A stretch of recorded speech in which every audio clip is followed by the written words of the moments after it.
I'm a little bit clumsy, so it might go better for you, but yeah, my mom thought I was going to die. You know, I was about 18 at the time, living at home, in senior year in high school when I went through this traumatic process of learning how to circular breathe. But after that, once I just sustained enough, then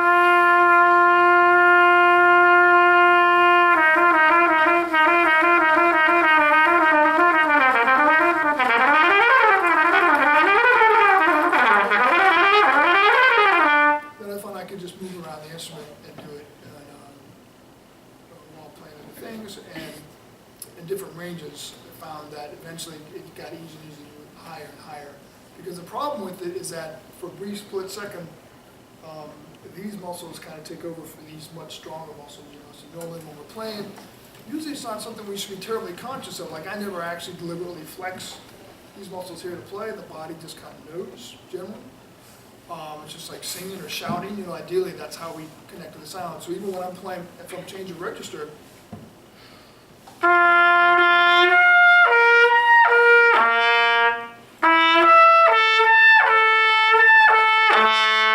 there's no flexing here as I'm doing that. It's just, the air is just kind of steady.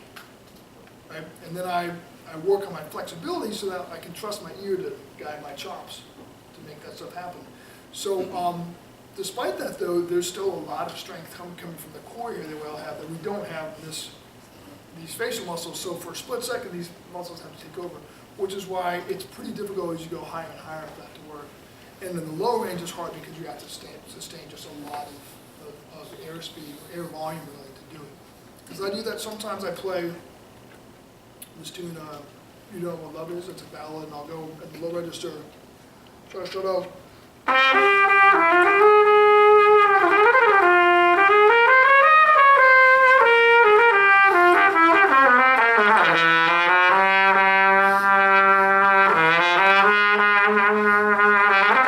Much more hard, I can, you know, hear the sound kind of breaking up on me a bit. But, and in the upper register, of course, it's just a matter of keeping the strength of the muscles. But, so learning how to sustain it is a matter, you get the mechanics down first, and as you get better at it, it starts to become a fairly automatic technique, just like knowing the fingers to your scales. Right? So when you start off learning the fingerings, the carol, this note is that, and then you learn the scale, it's a little bit of the same process. And eventually you can just kind of run it without thinking about it, right? And circular breathing can work the same way. I don't really recommend circular breathing as a crucial technique. It's kind of a parlor trick. It's not important. And you're also kind of, for a brief second, doing everything wrong to play a brass instrument between doing the kind of glottal stop and letting your corners go a bit. So now multiphonics, again, one reason why I stopped talking about it is I think it's actually a nice way to practice. You know, you can really work on your centering. I think it's good, helpful for the low register, which I think is all too neglected by trumpet players, right? We like the high register. But for me, home base is down here. That's where I really try to make my bass. And when I'm doing multiphonics,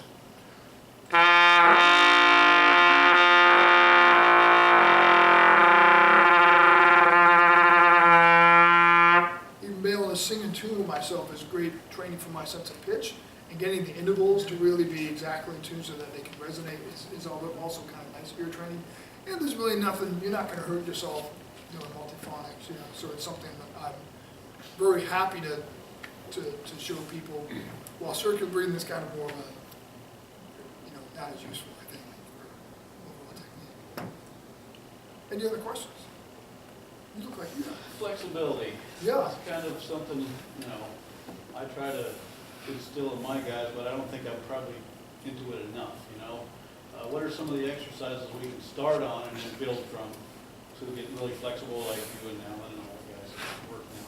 Yeah, I had they put my metronome here. Of course, now it plays the phone. I can show you the exercise I did.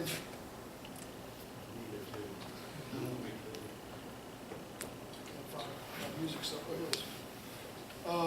So when I started working on flexibility, I was really terrible at it. I was like 14 when I started. My main teacher was Dennis Edelbrock from the Army Brass Battalion, the guy who started the National Trumpet Competition. And so I was a freshman in high school when I started with him, and I was terrible, man. I really wanted to play, but I was like basically wrestling the trumpet to the ground with every move. And he saw that I was basically getting a biceps workout playing the trumpet. It's like, yeah, it's not supposed to work that way. And that I had no flexibility, like I could barely slur from the C to the staff unless I use every muscle of my arm. So his task as a teacher was to get me to relax the hands and start to develop real flexibility.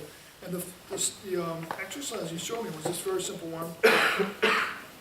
So this is 100 of, I'll show you how I ended up doing it. It starts slowly, it gets faster. This is probably a little too fast for me, but here to try.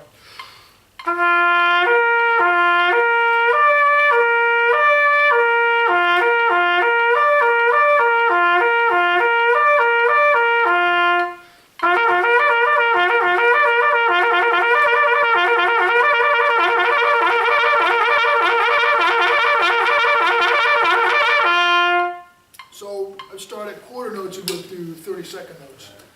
And when I started, I couldn't do it all really smoothly. So I did it until I could get it smooth and consistent. That's when I started increasing the tempo.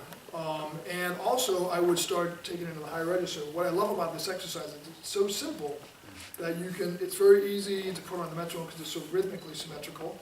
And I would go into the upper register with it.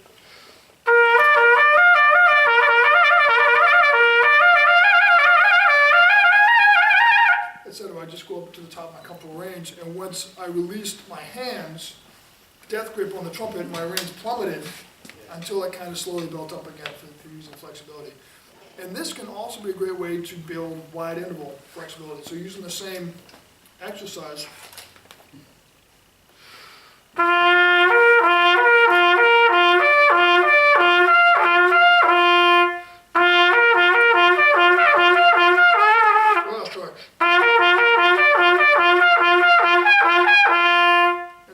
I'm starting with the closer intervals and trying to go to the octave and beyond, because octaves are the things we often find can be Sure. a pain in the Just butt. The work them trumpet, until you can, till it's easy, till it's. Yep. And so I approach from, you know, the more narrow intervals, expand them, and go beyond.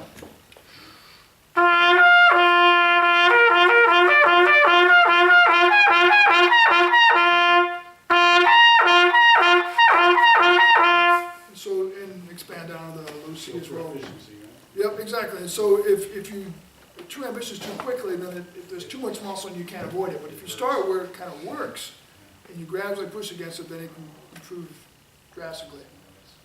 That's the thing, it's something you have to maintain too. I mean, just- Yeah. If you don't do it regularly, it goes away quick. Yeah, I think what I suggest for most people, if they're just starting on a flexibility routine, start where it's very easy, start in an easy register, get it smooth and consistent, whatever the exercise you're doing. It doesn't have to be this particular exercise, of course, but something ideally that is rhythmically symmetrical that you can use with a metronome. And gradually increase both the range and the speed, and only do maybe 10 or 15 minutes a day. Initially, most people are going to find they don't have the conditioning to deal with it, and you kind of hurt yourself. And really, I don't think you need much more than that, even if you're conditioned for it, because it should be kind of a fairly relaxed workout, and you just rely over time for weeks and months to really gain. I found that once when I first found the Alan Mazzuti books. I was doing those a lot, and he even warned you against that in the beginning. He said, "Don't do too much," or and I just got muscle bound. It got worse. Me too. So there's a certain amount that's cool and more that's not. Yeah, I would come into some of my lessons with Denny not able to play, and he realized it wasn't because I wasn't practicing, I was over practicing. And he was like, "Put the trumpet down and go home and just don't even look at it tonight." TV, Yeah. Exactly. There was no internet back then, of course. So. I think that's a great question. Any suggestions for things you have found particularly helpful away from the trumpet? Because I think it's easy for me, and I'm pretty sure I'm not the other one, till your face is melted and then you're done, rather than find other ways to productively. Yeah. I think depending on what it is you're working on, there's so many great ways to do that. So if you're primarily a classical player, then listening and score study can be hugely valuable for what we actually do when we pick up the horn. You know, I think so much of what we do, I feel like the vast majority of our success comes from concept. You know, where many times our bodies are pretty great at figuring out how to create a sound or create an effect if the idea of the effect is very clear. And if it's not, you know, because I can tell someone, you know, try to do this with your tongue and lips, and if they don't know what they're trying to make it sound like, it's not going to work. On the other hand, I really have no idea what I do with my tongue and lips. I've never really thought about it. And Denny was a really great teacher that way. He's like, this guy is trying to kill the trumpet with his hands, and he has no flexibility. Deal with those, and he didn't talk to me about chops besides that, and everything just seemed to open up. And so I found that if I have good exercises, I would train my chops what to do. But more than anything, I mean, you know, these days, of course, there's a really easy accessibility, all kinds of recorded materials and videos, and in my day, it was like going to the library, you know, and so I heard Mahler we were talking about Mahler way over here, you know, I think something Rhys and I share, and Noah too is probably like, you know, one of our favorite composers, and I heard it on the radio once, you know, I had my little radio in the bedroom, and then I was at the library the next day finding records, and I bought as many Maurice Andre records as I could, and the rest I would find at the library. And all this sort of helped me to develop the concept that I could try to apply when I picked up the instrument. You know, I remember in high school listening to recordings myself. I was like, man, that's amazing. It sounds like really, really bad Maurice Andre. It's like the concept is so strong. It's like I can hear all the influence. I can't do it, but I can. But it was like it really shaped how I thought about articulation and sound. Some of which wasn't even conscious because it was just immersive.